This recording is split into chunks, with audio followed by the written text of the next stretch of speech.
हाँ तो स्टूडेंट कैसे हैं आप। एक बार फिर अभिनंदन है आपका अपने यूट्यूब चैनल पर वीडियो की श्रृंखला में एक और वीडियो लेकर उपस्थित हूँ।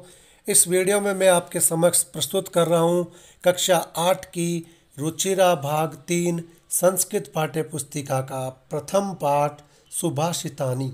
सुभाषितानी में निहित 4 प्रमुख श्लोकों का सप्रसंग विशेष व्याकरणात्मक टिप्पणियों सहित हिंदी भावार्थ आपके समक्ष उपस्थित है।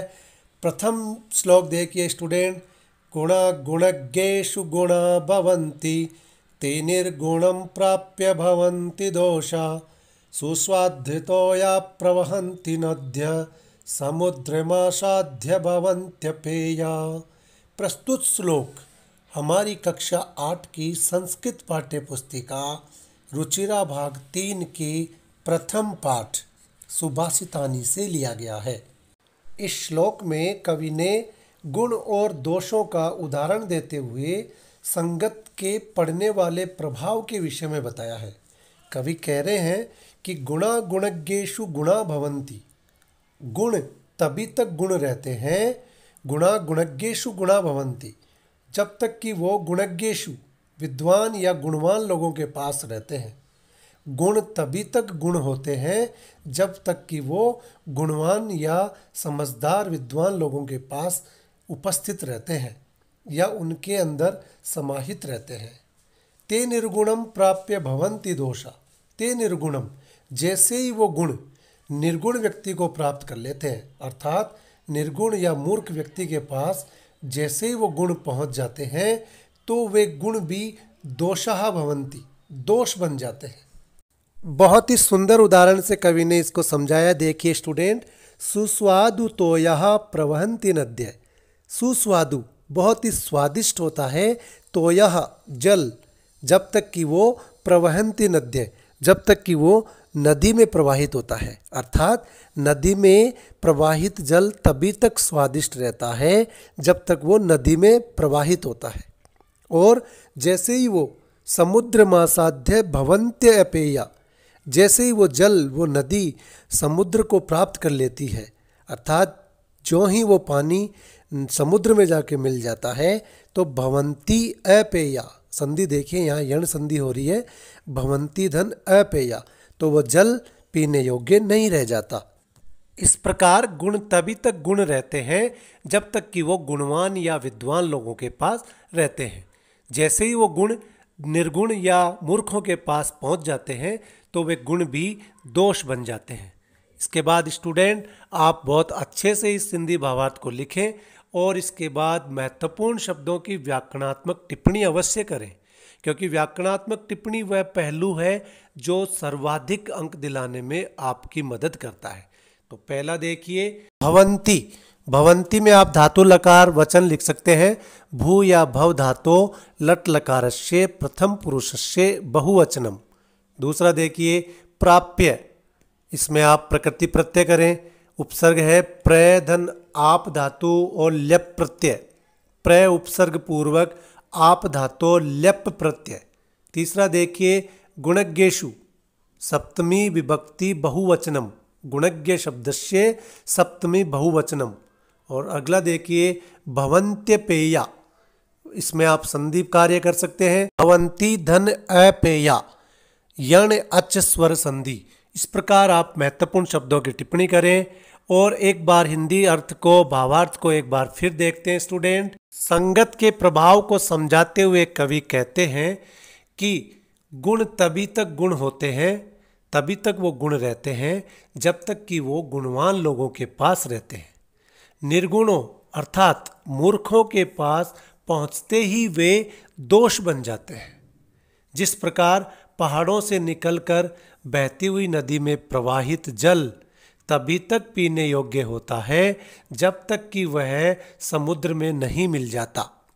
समुद्र में मिलते ही वह पानी अपेय अर्थात पीने योग्य नहीं रह जाता। इस प्रकार आप प्रश्न पत्र में इस श्लोक का अर्थ पूछे जाने पर बड़ी आसानी से इसका अर्थ लिखें और इसके बाद इसमें निहितार्थ भाव लिखें। निहितार्थ भाव यह है कि सत्संगति में सद्गुण विकसित होते हैं जबकि कुसंगति में दुर्गुणों का ही विकास होता है। कुसंगति में अर्जित गुण भी, हमारे अंदर पूर्व में निहित गुण भी दोष बन जाया करते हैं।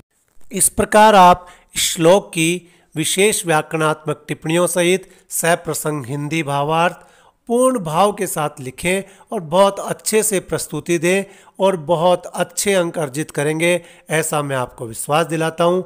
अगला श्लोक देखिए स्टूडेंट। दूसरा श्लोक, साहित्य संगीत कला विहीन साक्षात् पशु पुच्छ विषाणहीन तृणं न खादन्नपि जीवमानः तद्भाग भदेयम परमं पशूनाम। प्रस्तुत श्लोक का हिंदी भावार्थ लिखने से पूर्व संदर्भ एवं प्रसंग इस प्रकार लिखें स्टूडेंट।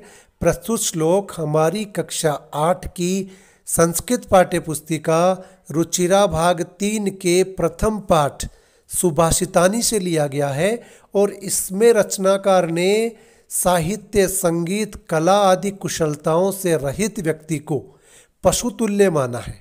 अर्थात साहित्य, संगीत आदि कुशलताओं से रहित व्यक्ति पशु के समान इस पृथ्वी पर विचरण करता है।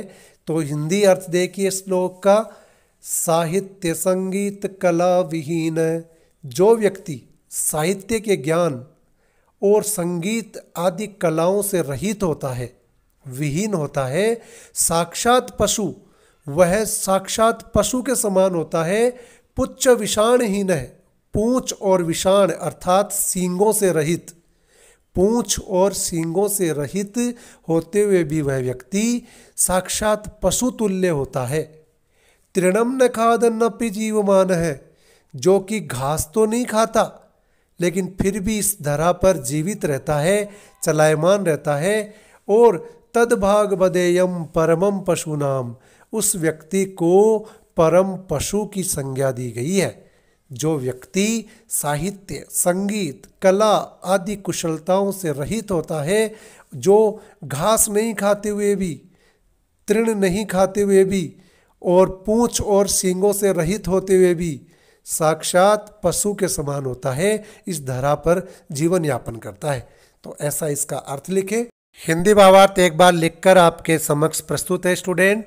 पढ़कर भी आप अधिगम करें और बहुत अच्छे से इसका प्रस्तुतिकरण करें।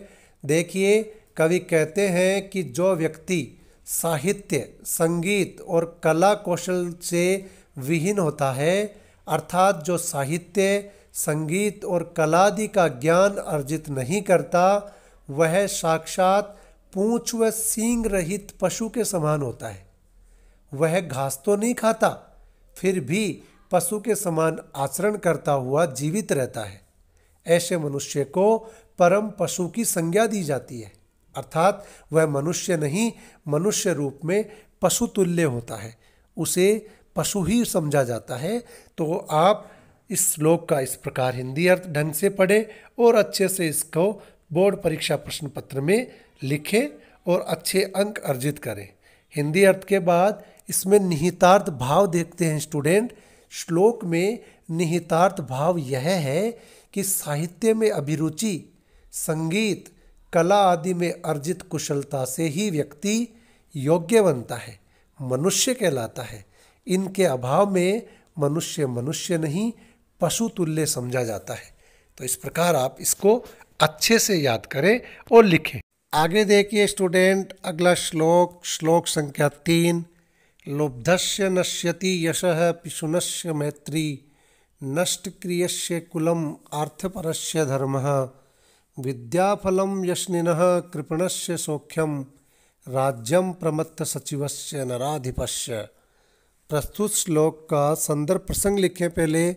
प्रस्तुत श्लोक हमारी संस्कृत की पाठ्य पुस्तिका रुचिरा भाग 3 के प्रथम पाठ सुभाषितानी से लिया गया है। इसमें रचनाकार ने यश, मित्रता, धर्म और विद्या आदि का फल, सुख और राज्य या शासन किसे प्राप्त होता है या किसके ये सब चीज़ें नष्ट हो जाती हैं, क्यों नष्ट हो जाती है, ये सब बताया है। तो हिंदी भाव देखिए। लुब्धस्य नश्यति यशः, कवि कहते हैं कि लुब्ध अर्थात लालची व्यक्ति का यश नष्ट हो जाता है। नश्यति यशः, यश कीर्ति प्रसिद्धि नष्ट हो जाती है। पिशुनस्य मैत्री, और चुगलखोर की मित्रता नष्ट हो जाती है। चुगलखोर व्यक्ति की मित्रता नष्ट हो जाती है। नष्ट क्रियस्य कुलम, अर्थात कर्महीन व्यक्ति का कुल वंश नष्ट हो जाता है। और अर्थपरस्य धर्म है, अर्थ अर्थात धन के विषय में अधिक विचार करने वाले का धर्म अर्थात उसके धर्म परायणता का भाव उसमें से नष्ट हो जाता है। विद्याफलम व्यसनिनः, और व्यसनी अर्थात दुर्गुणों से ग्रसित व्यक्ति का विद्या से प्राप्त होने वाला फल नष्ट हो जाता है। दुर्गुणों से ग्रसित व्यक्ति का विद्या से प्राप्त होने वाले फल नष्ट हो जाते हैं। कृपणस्य सौख्यम, और कृपण अर्थात कंजूस व्यक्ति का सुख नष्ट हो जाता है। राज्यम प्रमत्त सचिवस्य नराधिपस्य, राज्यम प्रमत्त सचिवस्य, जिस राजा के मंत्री प्रमत्त अर्थात आलसी हो, आलस प्रमद से युक्त मंत्रियों से युक्त राजा का राज्य या उसका शासन नष्ट हो जाता है। हिंदी भावार्थ को एक बार स्क्रीन पे फिर से देखें स्टूडेंट। कवि कहते हैं कि लालची व्यक्ति का यश, चुगलखोर की मित्रता, कर्महीन का कुल और अर्थ व धन को अधिक महत्व देने वाले का धर्म अर्थात धर्मपरायणता का भाव, व्यसनी अर्थात बुरी आदतों से ग्रसित रहने वाले का विद्या का फल अर्थात विद्या से प्राप्त होने वाला लाभ, कंजूस का सुख, प्रमाद अर्थात आलस्य करने वाले मंत्रियों से युक्त राजा का राज्य या उसका शासन समूल नष्ट हो जाता है। इस प्रकार आप इस श्लोक का हिंदी अर्थ लिखें और श्लोक में निहितार्थ भाव को स्पष्ट करें। श्लोक में निहितार्थ भाव यह है कि यश प्राप्त करना हो तो लालच को त्यागें, मित्रता चाहिए तो चुगलखोर न बने, धर्माचरण करना हो तो धन का लालच त्यागें, विद्यार्जन व उसका उचित लाभ प्राप्त करना हो तो दुर्व्यसनों को त्यागें, सुख चाहिए तो कंजूस न बने और सत्ता में बने रहना है तो अपने मंत्रियों का कर्तव्यनिष्ठ होना अत्यावश्यक है। इस प्रकार आप इस श्लोक के निहितार्थ भाव को स्पष्ट करें और बहुत अच्छे से इसको परीक्षा प्रश्न पत्र में पूछे जाने पर लिखें और अच्छे अंक अर्जित करें। हिंदी भावार्थ के बाद महत्वपूर्ण शब्दों की व्याकरणात्मक टिप्पणी करें। व्याकरणात्मक टिप्पणी में प्रथम शब्द देखिए लुब्धस्य, लुब्ध शब्दस्य षष्ठी विभक्ति एक वचनम।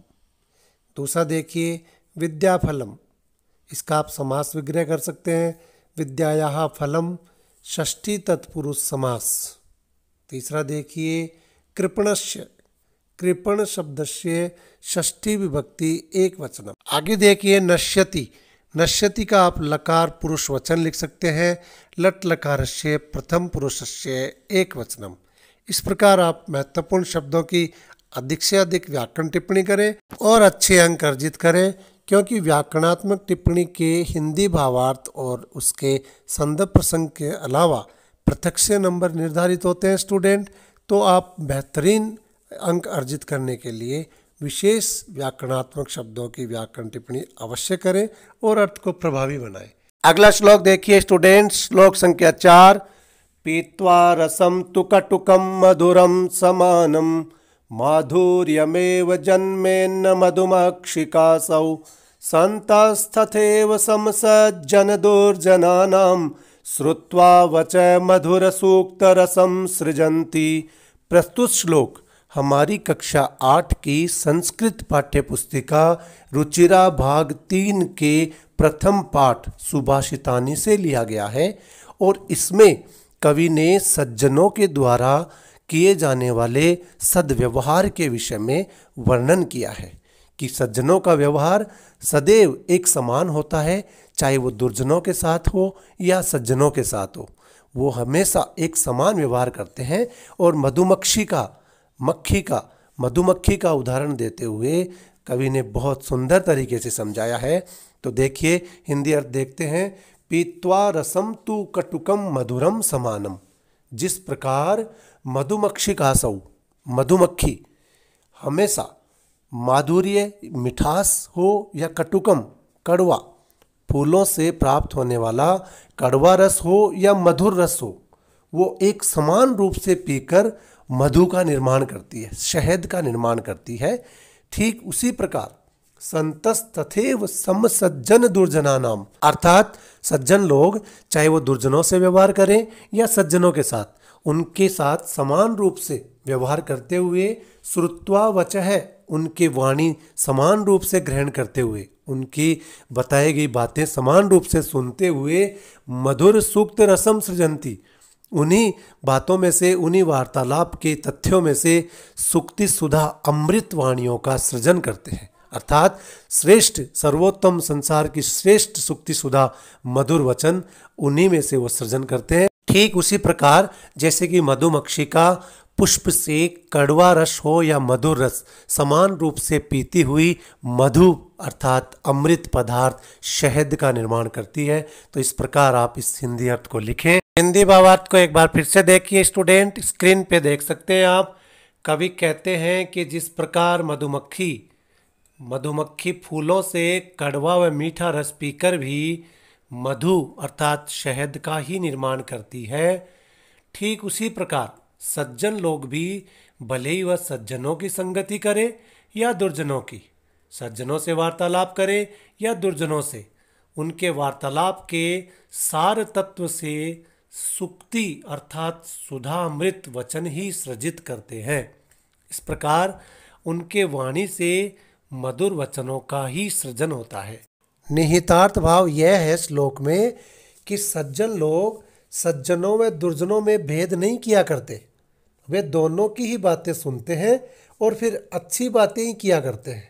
जिस प्रकार की मधुमक्खी फूलों से कड़वा व मीठा दोनों ही प्रकार के रसों का पान करते हुए मधु अर्थात शहद का ही निर्माण करती है, ठीक उसी प्रकार तो आप इसका अर्थ बड़े अच्छे से लिखें और बड़े अच्छे अंक अर्जित करें। और जैसा मैंने आपको बताया कि हिंदी भावार्थ के बाद कुछ महत्वपूर्ण शब्दों की व्याकरणात्मक टिप्पणी अवश्य करें जिससे अर्थ बड़ा प्रभावी बने।